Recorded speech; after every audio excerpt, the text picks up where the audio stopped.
Baik, terima kasih atas waktu yang diberikan kepada saya untuk mempresentasikan mengenai hasil jawaban ujian akhir semester ganjil mata kuliah Sistem Operasi Jaringan dan Konfigurasi Server.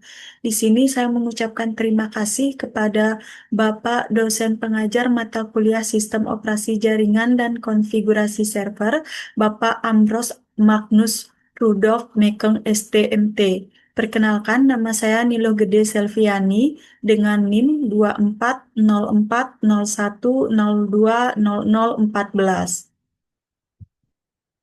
Di sini saya akan menjelaskan mengenai apa itu file transfer protokol. Untuk jawaban soal nomor satu, saya akan menjawab file transfer protokol atau FTP adalah sebuah servis atau protokol yang dirancang menjadi penjembatan antara komputer dan server melalui jaringan dengan koneksi TCP atau Transmission Control Protocol.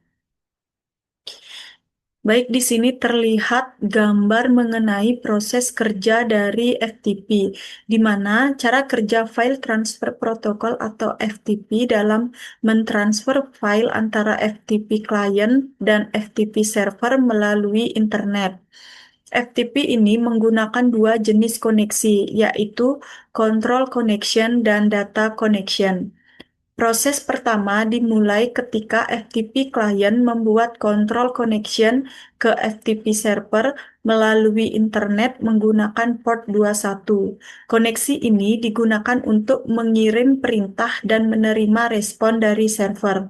Pada tahap ini, klien melakukan login dengan mengirimkan username dan password. Kemudian, server melakukan verifikasi data tersebut. Jika autentikasi berhasil, maka klien dapat mengakses layanan FTP atau File Transfer Protocol. Kemudian tahap selanjutnya yaitu setelah terhubung, klien dapat mengirim perintah seperti melihat daftar file, mengunduh, atau mengunggah file melalui control connection. Namun, transfer file tidak dilakukan melalui koneksi ini. Ketika klien meminta transfer file, FTP akan membuat data connection yang digunakan khusus untuk mengirim file antara klien dan server. Selanjutnya, data connection bersifat sementara dan hanya digunakan selama proses transfer file berlangsung. Setelah transfer selesai, data connection ditutup, sedangkan control connection tetap aktif sampai klien mengakhiri sesi. Dengan demikian, file transfer protokol memisahkan koneksi untuk kontrol dan transfer data agar proses komunikasi dan pengiriman file dapat berjalan lebih terstruktur dan efisien. Kemudian untuk jawaban soal nomor 2 yaitu mengenai perbedaan antara web server dan Apache Web Server. Web server merupakan perangkat lunak server yang ditujukan untuk melayani permintaan user dengan cara menerima, memproses, dan menampilkan data melalui browser sesuai dengan permintaan yang dikirimkan ke server. Web server bertugas menyimpan, memproses, dan mengirimkan konten web seperti file HTML, CSS, JavaScript, gambar, dan file lainnya kepada pengguna. Contoh dari web server antara lain yaitu Apache, Nginx, Microsoft IIS, dan Lightspeed. Sedangkan Apache Web Server adalah salah satu jenis web server yang paling populer dan banyak digunakan di dunia. Apache merupakan perangkat lunak web server open source yang dikembangkan oleh Apache Software Foundation. Apache berfungsi untuk menjalankan peran sebagai web server, yaitu menerima permintaan dari browser dan mengirimkan halaman web yang diminta kepada klien. Semua Apache Web Server merupakan bagian dari web server, tetapi tidak semua web server adalah Apache, karena masih ada web server lain seperti Nginx dan IIS.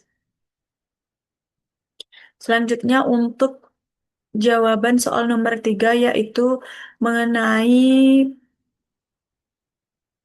pengertian dari Shell File System dan Disability Action Committee for X atau DACX.